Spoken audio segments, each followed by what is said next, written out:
one day at a time. One more day closer. Welcome back to The Deep Dive, the place where we turn massive stacks of research, complex data, and some really intensive personal experiments into clear, actionable knowledge. And today's is definitely intensive. Oh, for sure. Today, we're not just talking about, basic budgeting. We are looking at what is essentially a highly strategic financial maneuver. We are diving deep into a specific, pretty intense personal finance experiment. It's known as a no-buy challenge. And, for anyone listening who might hear that and just dismiss it as another financial diet, let's be really clear. Okay. The source material we have reveals it was more like a military precision operation. I like that framing. A financial operation. It really was. This was a 3-month period of zero spending, absolutely zero on non-essentials. And it was meticulously designed, not just for simple savings, but to create massive accelerated progress toward a core financial goal. So it's about translating that short-term sacrifice into some real long-term financial agency. That is the whole game right there. Okay, so let's unpack this a bit. Our mission today is really a shortcut to understanding the mechanics of this kind of high-intensity financial discipline. Right.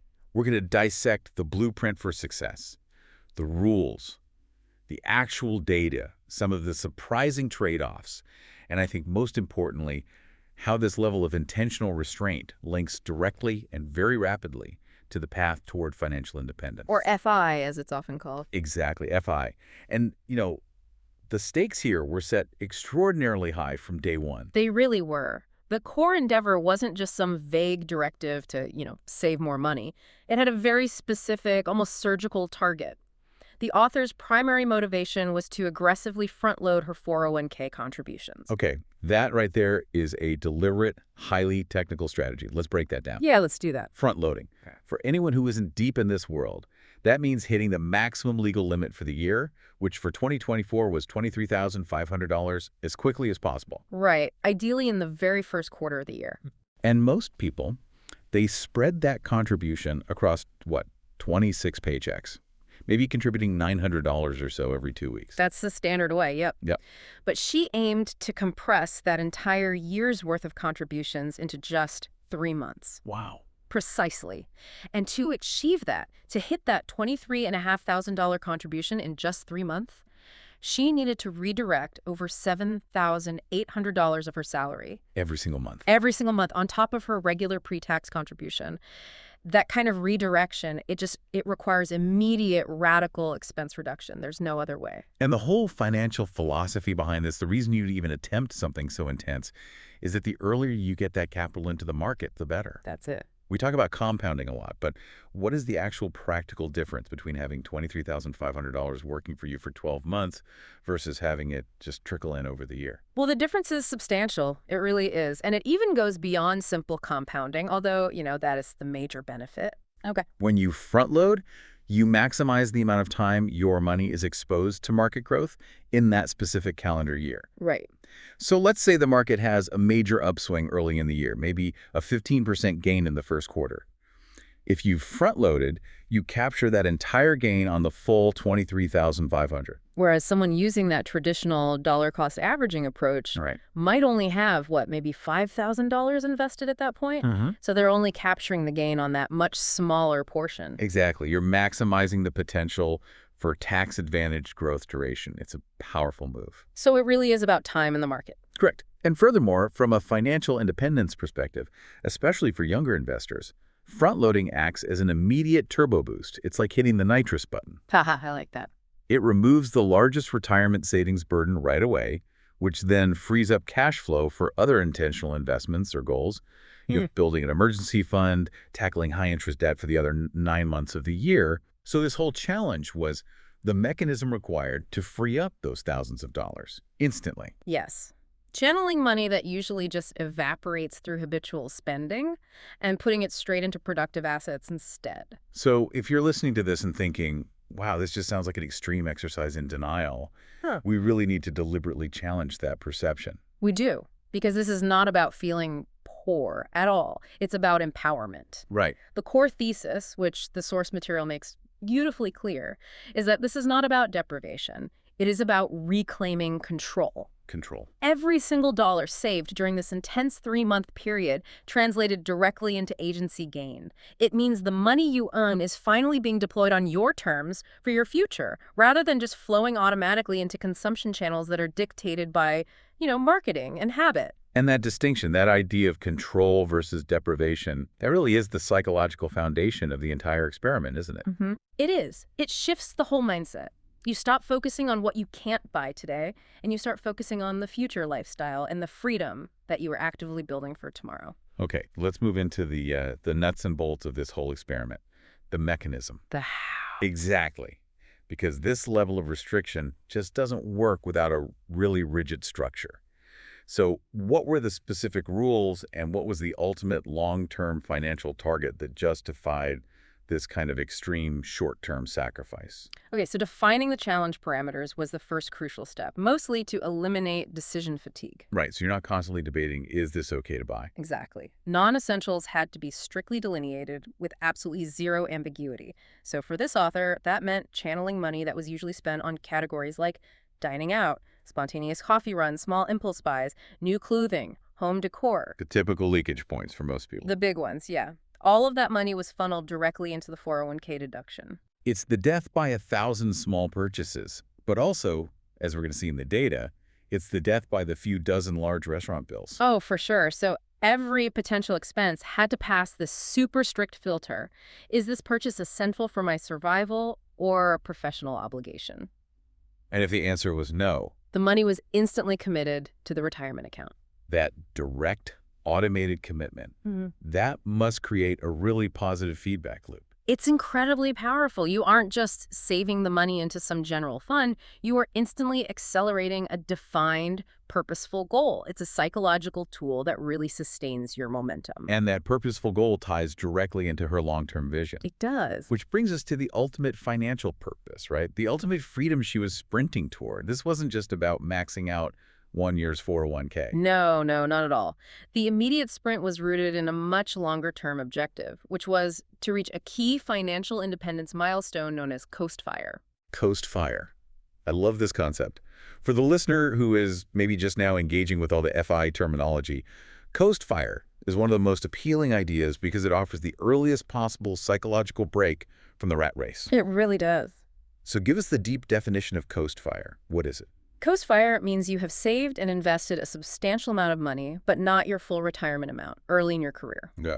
This coast number is calculated so that if you stopped contributing entirely today, the magic of compounding interest alone would grow that existing investment pool to cover your full projected retirement needs by a traditional retirement age, or in her case, her earlier target of 55. So once she hits that Coast Fire number, her financial anxiety around retirement just completely vanishes. Poof, gone. She doesn't need to save another penny for her later years. She only needs to earn enough money each year to cover her current living expenses. Exactly. She can then coast through the rest of her working life. And that allows for massive flexibility. Oh, huge. You could downshift to a less demanding, lower-paying job, maybe one related to a passion project. Or switch to part-time work or take a long sabbatical. Right. The work becomes purely elective. It's completely detached from the pressure of continually funding future decades of your life. And the author's goal was to reach that Coast FI point as quickly as she could. And this no-buy challenge was the accelerator. It directly accelerated her trajectory toward that life of choice. And that right there is the highest form of financial agency you can have. That level of purpose, that's incredible motivational fuel. But let's insert a critical check here. Okay. 3 months of zero non-essential spending. It sounds brutal. I mean, we know humans need connection. They need to decompress. If you fail once, the temptation is to just scrap the whole thing. The all or nothing trap. Was this restriction so extreme that it just became unsustainable? Did the author include any, necessary allowances? He did, absolutely. And this is a key structural lesson. She built in a necessary valve to prevent burnout. A release valve. The system included an approved exception. A small, predetermined sinking fund. It's a recognition that rigidity without any flexibility is often the death knell of these extreme challenges. That is such a smart recognition of human psychology. Yeah. You need a small budget to handle the unexpected or to maintain essential relationships. So how small was this fund and how was it justified? The source material gives us a wonderfully specific detail here. The allowance was extremely minimal. It resulted in the sole expense of $16.60. 1660 for the whole 3 months. That was it for a volleyball league fee. Okay, so that was pre-approved because it falls into the category of, what, sustaining physical and mental well-being, social connection. Exactly that. I appreciate that detail too because it shows this wasn't about arbitrary suffering. It was strategic. It was intentional cutting. She wasn't cutting necessary self-maintenance or social health, just the impulsive consumption that happens when you don't track things so closely. And by setting up this tiny budgeted allowance, she achieved 2 really critical psychological outcomes. For sure. First, it prevented the massive decision fatigue that comes from constantly debating every little minor expense. Right. And second, it prevented that spiral of guilt. If an unexpected but essential need came up, like a friend's last-minute concert invitation that she truly valued, she could use that small fund without feeling like she'd invalidated the entire challenge. It was a premeditated allowance for sanity. That's the perfect way to put it. So the lesson is, the rules have to be strict, but the escape hatch needs to be pre-planned, and it needs to be small. Okay, now we move to the section that I think everyone wants to see, the payoff. The numbers. This is where the commitment translates into cold, hard numbers. So let's look at the data and the financial reality check. What kind of expense reduction did this radical 3-month sprint actually achieve? The outcomes were truly eye-opening. Yeah. We can quantify the savings immediately. Yes. Her average monthly expenses dropped dramatically from a baseline of $7,858 Wow. down to $5,756 during the challenge period. Okay, hold on. That is a staggering reduction. It's over $2,100 per month on average. It is. If you annualize that, that's a potential reduction of over $25,000 in discretionary spending per year. That is a life-changing amount of money for most people. It really is. The total cash savings over the 3-month sprint was approximately $6,306. So the $2,102 a month times 3. Exactly.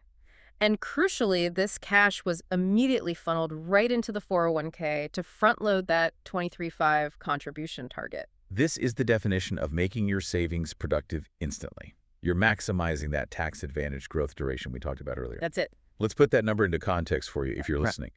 If you save $6,300 and you invest that immediately, assuming an average annual return of, say, 7%, you are gaining returns on that capital for a full 9 months longer than if you had saved it slowly later in the year. Over 20 or 30 years, that initial head start is worth thousands and thousands of dollars, which reinforces the entire strategy. It absolutely validates the tactic. But to truly understand where the money was leaking from before, we have to look at the dramatic spending cuts, what you called the $0 wins. Right. And the data on restaurants is what hits home for almost everyone, I think, because dining out is such a pervasive cultural habit. What did she cut? And what was her baseline? Okay, so the most staggering cut was the dining category. During the 3-month challenge, she spent $0 on restaurants. 0. But the real shock comes when we look backward at her previous ingrained lifestyle. Oh, boy. Her previous annual spending on dining out, takeout, and related food expenses was a horrifying $21,252. No, wait. Let's just sit with that number for a second. $21,252 a year. That is a deeply ingrained habitual spend of almost $1,770 a month on food outside the home. That's not a few lunches. That is the cost of a luxury car payment. It's a substantial mortgage in many parts of the country. It speaks volumes about how consumption habits, especially around convenience, can just inflate until they become invisible. Invisible is the right word. If you divide 21,252 by 365 days, that's an average of $58 a day, every single day, dedicated to eating or drinking convenience items. Wow. It wasn't about necessity. It was an extreme reliance on ease, on a lack of meal planning, or maybe social pressure. So cutting that habit to 0 for 3 months provided the single largest financial lever in the entire experiment. It also gives us a fantastic benchmark. For any listener wondering where their money is going, that number proves that if you successfully eliminate the dining out habit, the financial returns are almost instant and exponential. They really are. What about the other smaller but still highly addictive habits, like coffee? Coffee spending went down to 0 spent as well. That's compared to about $110 annually previously. So $110 a year might seem modest, compared to the dining figure, but it still confirms the pattern. Right. It's about eliminating all unnecessary convenience transactions.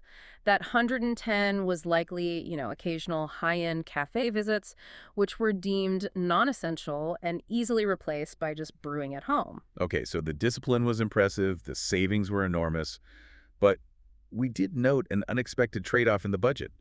You Yeah. can't just cut thousands of dollars in food spending without some kind of ripple effect. You can't. And that ripple effect was seen in the grocery category. This is a really critical behavioral analysis point. So what happened there? Grocery spending was the only category that actually increased. It jumped from a monthly average of $375 to $461 a month during the no-buy period. So she saved over $2,100 a month total, but spent about $86 more on ingredients for home cooking. Still a massive net win, obviously, but why the increase? This is a perfect example of what psychologists call the substitution effect in consumer behavior. Grocery shopping became her only sanctioned shopping outlet. She still had that innate desire to browse, to discover new items, to reward herself. Right. But she redirected that impulse entirely toward high-quality ingredients, new recipes, or specialty foods that were necessary for her more complex home meal prep. So the consumption impulse didn't disappear.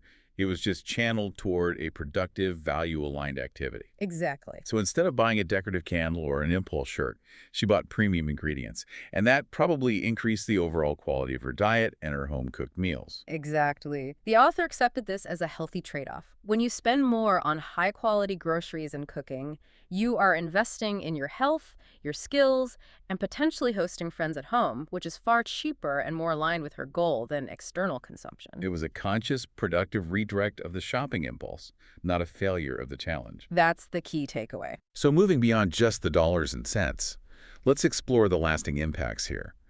The behavioral shifts and the social engineering required to maintain this level of commitment. Right. We know the biggest battle in finance is rarely mathematical. It's psychological. That's right. And the source highlights a really profound psychological lesson that was learned. The vast majority of her previous discretionary spending, that $21,000 a year, it came down to just two culprits: And what were they? habit and boredom. Habit and boredom. Man, that rings true for so many of us. We are just trained to consume to fill voids. We are. You finish a long work day, you're mentally drained, and ordering takeout is just the automatic low-effort response. Or you have a free Sunday afternoon, and the default activity is often to browse an online store or physically go shopping just to fill the time. The no-buy phase served as a crucial intervention for that. It essentially reset her brain's consumption reflex.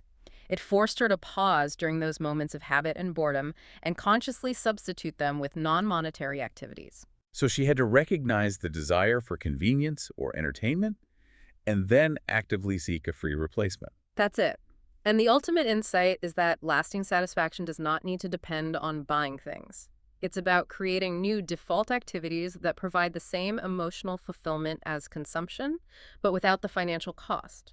So how did she practically manage this, especially the social side? Well, it required intense planning and proactive communication, particularly around her social life. Social pressure is arguably the biggest external factor that sabotages these kinds of intense financial sprints. Totally. She couldn't afford to isolate herself, but she also couldn't afford the typical social costs. So how did she navigate those perpetual invitations to happy hour or expensive weekend outings without, alienating her entire network? So proactive communication was the essential first step. Okay. She informed her friends about the challenge up front, describing it as a 3-month financial sprint to hit her Coast Fire investment goal. That reframes it. It's not I'm being antisocial, it's I'm being goal-oriented. Precisely. When friends understand you have a major defined objective like maxing out a 401k by March, they tend to shift from pressuring you to supporting you. That's a masterstroke in social engineering. It gives the reason for the refusal a positive spin. If you just say, I can't afford it, it can feel negative. Right. But if you say, I'm in hyper-saving mode to reach my FI number early, that's seen as ambitious and impressive. And that leads directly to the second tactic, offering alternatives. She wasn't just saying no, she was consistently offering low-cost or free substitutions. So instead of a pricey restaurant. She suggested hosting a themed potluck dinner at her place. Instead of a cafe meeting, it was coffee at home or a walk in a local park. So she maintained the essential social connection, the reason for the outing, While just shifting the financial burden, she targeted the relationship, not the transaction. Exactly. And tied into this entire behavioral shift is a critical psychological practice the author refined during the challenge. She called it the power of wanting. The power of want. This is the key to long-term discipline. I find this concept of practicing wanting the most fascinating. It implies moving beyond the exhausting struggle of just sheer willpower. What are the mechanics of this practice? It involves learning to desire something, a new gadget, a piece of clothing, an upgrade, without feeling compelled to immediately close the loop by buying it. It's the art of emotional detachment from the impulse. That's a great way to put it. She realized that the impulse to buy is often temporary. It lasts only minutes or hours. So instead of fighting the desire, which just depletes your willpower, you acknowledge it. Maybe you write it down in a desire ledger or something. Exactly. And then you practice just sitting with the feeling of want, knowing that the feeling itself is not a command to act. That's precisely right. If you maintain a cooling off period, say 30 days, for every non-essential item, roughly 90% of those wants will just disappear. Mm. The author used this method to build a mental muscle of deferral. This moves her decision-making away from reliance on motivation, which, again, is fleeting, and toward reliance on built-in behavior systems. Which is crucial. It is. If you rely solely on willpower, you will inevitably succumb when you are tired or stressed or bored. Learning to let the desire pass is treating the root cause of impulsive spending. This all sounds so achievable because it was so structured. So for anyone listening who is inspired by the numbers and the behavioral shifts, we need to transition this into an actionable playbook. Right. The author broke down her successful framework into what she called the 3 pillars of success. And this blueprint relies entirely on timing, systems, and goals. These pillars are all interconnected and, I would argue, non-negotiable for success in a high-intensity financial challenge like this. Okay, let's start with pillar 1, timing, the strategic launch. Why is when you start almost as important as what you cut? Well, you must strategically choose a period without major predetermined spending events. So audit your calendar. You have to. If you have international trips planned, major family holidays like Christmas or Passover, 2 weddings, a significant household renovation, attempting a rigid no-buy challenge then is just setting yourself up for guaranteed failure. And immense frustration and guilt. Exactly. You need a clean slate to build momentum and avoid unnecessary friction with all those external pressures. Launching at the start of the year, as the author did, is often strategically smart. Because social obligations are typically fewer after the holidays, and your motivation for self-improvement is generally at its peak. Right. And under timing, there's also the scale of the commitment. Don't leap from zero awareness to a 3-month lockdown. The author recommends starting small to build confidence. The suggested progression is a no-buy week before you even attempt a no-buy quarter. That allows you to debug your systems, identify your personal triggers, and establish the small wins you need for long-term confidence. It's essential advice for any major behavioral change. You start with an achievable micro win, not a crushing macro challenge. Okay, so that brings us to pillar 2. Systems. Structure over motivation. This is the pillar that ensures sustainability. As we established, motivation comes and goes, but systems endure. And the core principle here is not to rely on that fleeting internal drive.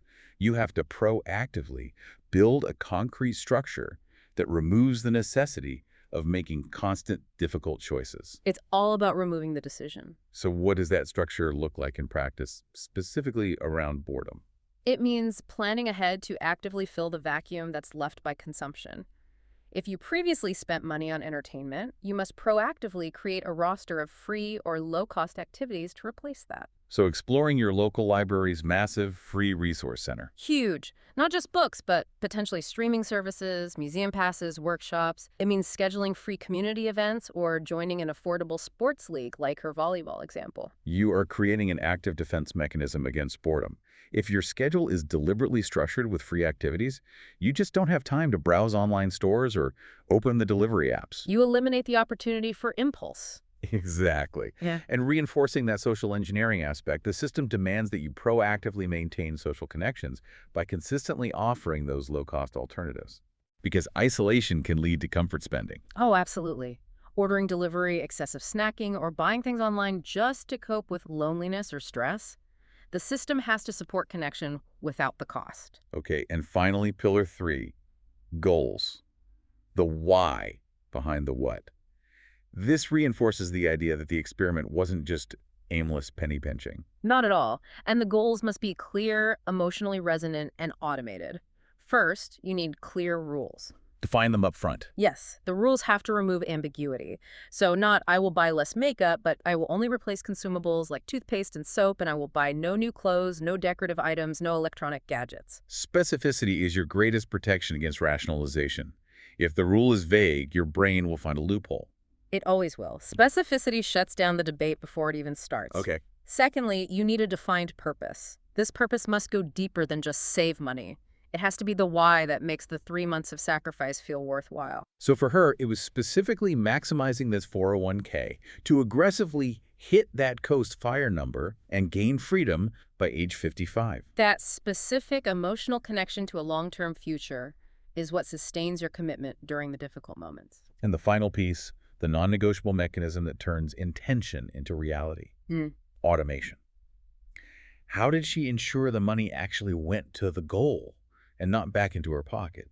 Automation is the absolute key to removing temptation. You must automate your savings so that the excess cash never even touches the checking account. It never enters the zone of vulnerability. Right. She achieved this by immediately adjusting her payroll deduction for the 401k way upward. The money was routed out of her salary before she ever saw it. She removed the opportunity to fail by automating success. That's a lesson that applies to almost any productivity or financial goal. You don't try to save what is left over. You commit the funds first, and then you live on what remains. Okay, so now we have to address the long-term question. Yeah. What happens after the intense sprint? Right. What's next? You can't live a no-buy life forever, but you absolutely do not want to revert to that $21,000 annual restaurant habit. So let's talk about the transition to a low-buy lifestyle or mindful spending. This transition is the true measure of success. Because if she reverted to her old habits, the intense 3 months would have been financially effective, but behaviorally useless. It's just a temporary blip. Right. But she successfully moved from restriction to long-term intention. So how is a low-buy lifestyle defined, and how does it differ from the no-buy sprint? So low buy is all about establishing intentional spending that's aligned with your core values. Okay. It's the sustainable habit where every purchase is justified not against a rule, but against her future financial freedom. The no-buy challenge provided the muscle memory and the cash foundation. The low-buy lifestyle is designed to maintain that new discipline while allowing for moderate, satisfying, budgeted rewards. So the goal for the rest of 2025 is not restriction, but highly mindful and value-aligned spending. It's all about deliberation. If a purchase doesn't align with her values, like fitness, connection, or supporting independent creators, it just doesn't happen. To illustrate this successful pivot, we can analyze the new moderate budget she established. We can. And this shows exactly where she chose to allocate funds based on her newly refined priorities. And it successfully prevents the inevitable rebound spending that you often see after these extreme challenges. Let's review those specific budget increases. Where did she choose to put her money now that she had established this incredible discipline, recognizing that certain spending makes life enjoyable and sustainable? Okay, so first, groceries. She set the new limit at $450 a month. Okay, so it's higher than her pre-challenge budget of $375, but it's lower than the spike during the no-buy phase. Right, which was $461. This acknowledges that cooking at home is a value, and she's willing to spend a little more for quality ingredients, but she sets a firm guardrail. Okay, what about the discretionary categories she had zeroed out for 3 months? She established a small, sustainable home fund of an extra $25 a month. Which is critical because it allows for proactive maintenance or small intentional improvements. It's a necessary expense that prevents the feeling of total austerity and ensures she can sustain her home environment. And this next allocation is a fantastic indicator of a value-driven budget rather than a purely financial one. It really is. Supporting creators. Tell us about that. She budgeted $100 a month for support for small creators and independent media. This aligns with her intellectual values and demonstrates that her consumption budget is now dedicated to areas she deems important. It's a conscious, intentional expense rather than a mindless transaction with some large corporation. It feels profoundly healthier, right? It's supporting something she genuinely cares about rather than just mindlessly filling a psychological void with stuff. Absolutely. What else? She also allocated $200 a month for personal care. This is a realistic allocation for things like haircuts, high-quality skincare, gym memberships. Essential self-maintenance. It's crucial for long-term health and the mental discipline required to maintain this lifestyle. And now, the reintroduction of the small indulgences she had eliminated entirely, coffee and takeout. Yes, the notorious convenience categories. She set the limits at $50 each per month for coffee and takeout. A strict, hard boundary. A very hard boundary. That means she can enjoy one intentional, high-quality takeout meal or a couple of specialty coffees per month, but absolutely not revoke the daily habit. It shifts these items from an accidental expense back to a deliberate planned treat. That's the goal. And finally, fun and hobbies. She went from that tiny $16.60 exception to a much more substantial designated allowance for life enjoyment. She did. She increased the fun and hobbies allowance significantly to $200 a month. Wow. This is recognizing that leisure, social life, and non-monetary pursuits are essential for a sustainable long-term plan. Having this designated guarded fund ensures that fun is budgeted, it's intentional, and it does not secretly derail the bigger Coast Fire targets. The overall structure really proves that the challenge successfully restructured her spending priorities permanently. It really did. As we wrap up this deep dive, let's zoom out a little and look at the broader implications. This experiment was highly detailed and specific, but what does it tell us about control, freedom, and lasting satisfaction in general for anyone seeking better financial health? Well, the synthesis of the core financial philosophy is pretty clear. The experiment reinforced the larger goal of becoming financially independent by choice, not by necessity. Right. The no-buy challenge was simply the most effective, most aggressive tactic she could deploy to accelerate that outcome dramatically. She successfully executed the short-term tactic to achieve the long-term vision. And that clarity of purpose, that alignment of daily action with a 20-year goal, is what gives the whole experience its meaning. And the ultimate insight learned, I think, is that restraint builds freedom. That money saved is agency gained. That's such a powerful concept. For so many people, money represents constraint. The monthly pressure of bills, the need to work a job you may not love. But for the author, mastering the flow of money translated directly into radical control over her time and her future trajectory. That's the real aha moment here, isn't it? Yeah. It wasn't just about the $6,300 saved in 3 months. It was about proving to herself that intentional living creates deeper, more lasting satisfaction than impulsive consumption. The psychological reward derived from discipline and progress far outweighs the transient 5-minute happiness boost of a new purchase. It does. It connects the practical financial tactics, like front-loading the 401k and setting specific low-buy rules back to the learner's desire for fulfillment and genuine financial knowledge. The challenge proved that her happiness baseline was entirely independent of her ability to immediately consume. That's it. A truly powerful lesson in living below your means to vastly accelerate reaching your ultimate goal of financial freedom. This has been an incredibly detailed look into how extreme short-term discipline can generate exponential long-term returns, both financially and behaviorally. It's a great case study. It really is. Just a quick recap. We saw how the goal of aggressively front-loading a $23,500 401k contribution gave meaning to cutting a staggering $21,000 annual restaurant spending habit. And we explored how the success relied not on sheer willpower, but on the 3 pillars: strategic timing to build momentum, ironclad systems like automation to remove decision fatigue, and crystal clear goals focused on that liberating target of Coast Fire. Right. And crucially, the final transition demonstrates that this isn't a temporary fix, but a successful shift to a permanently mindful, value-aligned, low-buy lifestyle. It makes you rethink every habitual transaction you make, doesn't it? Every single time you reach for your wallet out of convenience or boredom. Which leads us to our final provocative thought for you, the listener, to mull over this week. Let's hear it. Given the behavioral findings that so much spending is driven by habit and boredom, if you audited your own last 7 days of purchases, from the smallest coffee to the biggest online order, what percentage would truly qualify as intentional spending aligned with your biggest financial goals? And what percentage was simply filling time or following a habit? That delta between intentionality and impulse, that's your next opportunity for gaining the control that leads to long-term freedom. Welcome to the debate. Our topic today centers on a highly strategic financial maneuver, the 3-month disciplined no-buy challenge. This was executed by an individual who was determined to aggressively front-load their entire $23,500 401k contribution limit. Right, and it's an exceptional illustration of intentional living for sure. But it really forces us to ask a crucial question about what constitutes, true success in this context. Exactly. The central tension here is definitional. I'm going to argue that the success of this whole phase is fundamentally defined by the concrete, measurable financial acceleration and the strategic agency you gain by hitting that very specific aggressive investment target. And I'll argue that while the immediate financial outcomes were, well, impressive and necessary fuel for the 401k, no doubt, the true, lasting value of that 3-month commitment lies primarily in the profound behavioral transformation it triggers. It's about that permanent recalibration of habits. If the behavior fails, that front-loaded investment is really just a temporary spike. My position is, well, it's rooted in the mathematical power of early execution.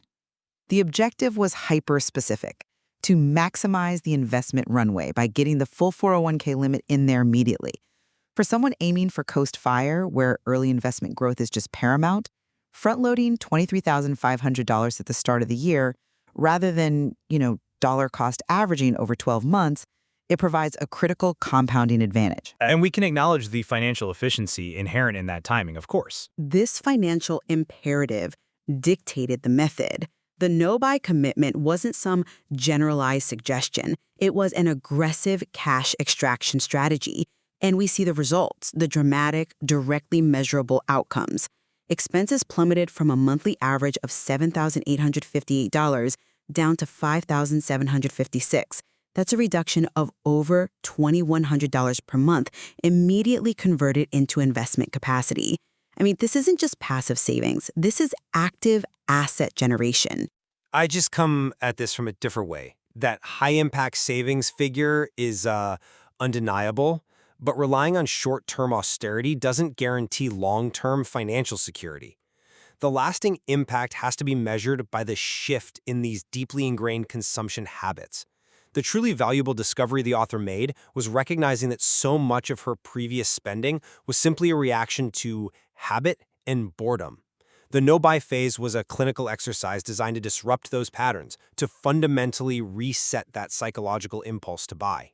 But that psychological insight was a byproduct of achieving the financial goal, not the goal itself. I disagree that the financial metrics alone prove enduring success, and here's why. The material itself demonstrates a clear redirection, not an eradication, of the consumption impulse. We see that grocery spending actually increased by $86 a month from $375 to $461. If success was purely about maximizing savings, any increased spending would be inefficient. The fact that the author rationalized this as a healthy form of spending shows that the success was really predicated on behavioral management, not raw optimization. An optimized substitution, maybe. It proves the system relied on managed flexibility. The real measure of long-term achievement is the post-challenge structure, that implementation of the low-buy lifestyle, with intentional monthly budgets for fun, for supporting small creators, and even small allowances for coffee and takeout. This intentional, value-aligned structure, that's the real goal. The initial savings phase was just a demanding, necessary training boot camp to get there. Okay, let's delve deeper into this interplay between objective goals and internal purpose. I still maintain that the aggressiveness and the clarity of the goal, front-loading the 401k, was the essential structural element. It's what prevented the challenge from just divulging into temporary deprivation. The sheer size of that investment required immediate radical cuts, which, that demands a higher caliber of discipline than simply trying to save more money. That's a compelling argument about motivation, I'll give you that. But have you considered that the mechanisms for execution relied entirely on behavioral training? Before she could generate that cash flow, she had to define crystal clear rules. 0 new clothes, 0 makeup, 0 home decor. And more importantly, she had to practice wanting, that learned ability to feel a desire and choose not to act on it. This mental discipline is what ultimately made the savings possible. The 401k target was the engine, sure, but the behavioral rules provided the actual steering. But the size of the engine dictated the need for precise steering. I mean, without that enormous immediate financial mandate, why adhere so strictly to those rules? The material itself notes that the success was built on 3 pillars: timing, systems, and goals. My argument is that the goal, the aggressive timing of that deposit, was the foundational element that gave power to the whole system. Let's pivot directly to the trade-offs then, because I think they reveal a flaw in relying purely on financial discipline. We have to analyze the increased grocery spending, an extra $86 per month. This strongly suggests that if a financial system demands total austerity, human needs, mental, emotional, they will seek an outlet. Spending often just reappears somewhere else.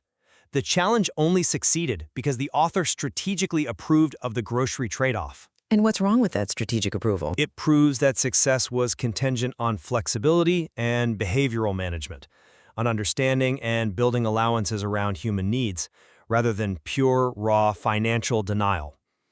We also see this in the approved exception for the $16 volleyball league fee and the fund sinking fund.